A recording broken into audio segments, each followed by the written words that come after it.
एक पर्सनालिटी बड़ी जो है ना वो कैरिज्मेटिक थी और वो सब था। ट्रंप के साथ भी ऐसी सेलिब्रिटी करियर पॉलिटिशियन नहीं है और दुनिया भर में भी ये है। तो मुझे ये लगता है कि सियासत में कॉम्प्लेक्सिटी कम होती जा रही है, सुपरफिशियलिटी बढ़ती जा रही है और जैसे ही सुपरफिशियल एटीट्यूड बढ़ता है तो जो ईजीएस्ट सोल्यूशन दे रहा होता है ना वो हीरो बन जाता है और वो हम देख भी रहे हैं।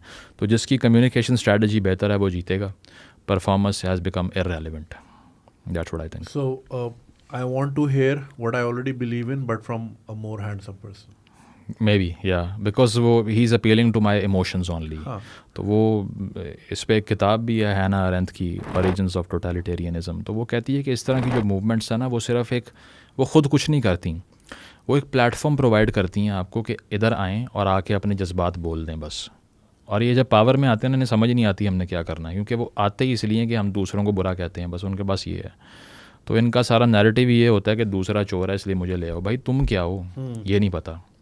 तो पॉपुलिस्ट मूवमेंट का ये होता है कि वो रिवाइवलिस्ट होती है। वो कहती है कि let's make something great again, पहले अच्छा था अब नहीं है, हमने पास्ट को वापस लेके आना है। जबकि जो प्रैग्मेटिक पॉलिटिकल पार्टी होती है वो फ्यूचरिस्टिक होती है।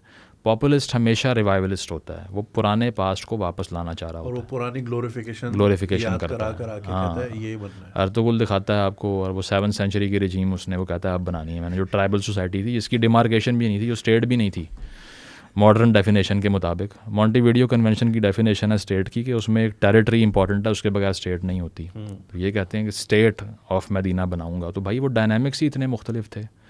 आज तो तुम इंटरेस्ट बेस्ड बैंकिंग ना चलाओ, कल मुल्क बंद हो जाएगा भाई। तो कैसे ये बात कर रहे हो, लेकिन कोई नहीं पूछता। तो ये रिवाइवलिस्ट, हाँ, तो बात ये है कि रिवाइवलिस्ट पॉलिटिक्स करते हैं। ट्रंप ने क्या कहा था, let's make America great again. So even he was a revivalist. So all of these people are conservative revivalist. तो I mean that's why it is being prevalent, क्योंकि लोगों को बेवकूफ़ बनाना ईजी हो गया। सोशल मीडिया से इस तरह उनका सवाल भी है कि बेहतर होना चाहिए था, नहीं, इससे कंट्रोल भी ईजी हो गया है। अब पहले मुझे आपको ढूंढना और काली गाड़ी भेज के उठाना मुश्किल था। हाँ, अब पता लोकेशन ये आ रही है, गाड़ी भेजो ले आओ इसको।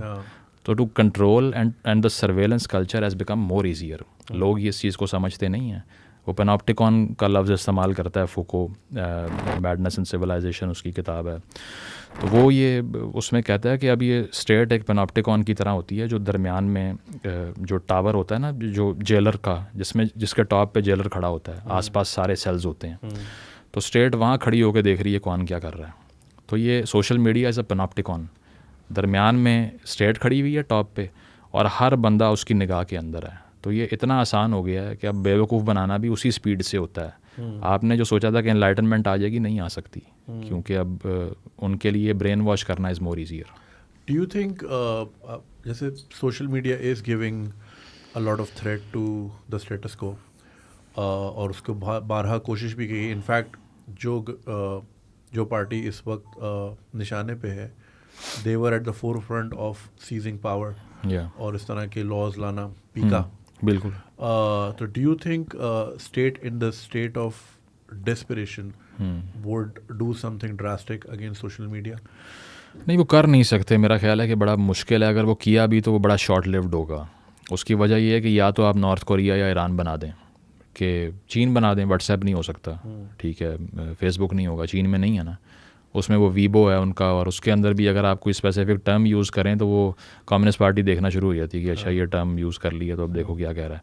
तो शी जिनपिंग जिंदाबाद ही कह सकते हैं, इसके अलावा कुछ नहीं कह सकते। और उनकी उस प्लेटफॉर्म पे अगर आपके 20-30 मिलियन सब्सक्राइबर्स हो जाएं तो कम्युनिस्ट पार्टी कहती है यार ये बहुत मशहूर हो रहा है, इसका अकाउंट डिलीट कर दो।